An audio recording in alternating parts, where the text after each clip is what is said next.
जगन्नाथ को आशीर्वाद ग्रहण कले टीम इंडिया मुख्य कोच सह 4 खेलाड़ी। पूरी टी20 मैच पूर्व महाप्रभु को दर्शन करिसेंती खेलाड़ी। कैप्टेन सूर्य कुमार सह तांको धर्मपत्नी कोच गौतम गंभीर, तिलक वर्मा, वाशिंगटन सुंदर कड़ा सुरक्षा मध्य मंदिर भीतर को प्रवेश कले खेलाड़ी।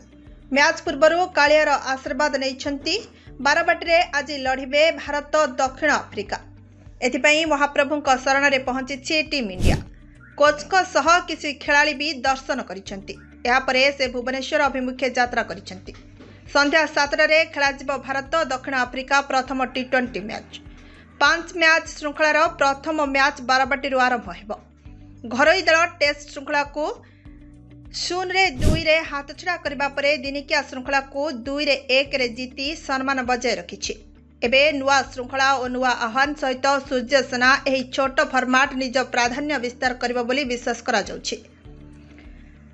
बारबाटी अनुष्ठित 2टी जाक 2020 मैच दक्षिण आफ्रिका विपक्ष में खेली भारत एवं उभय थर परास्त होइछि।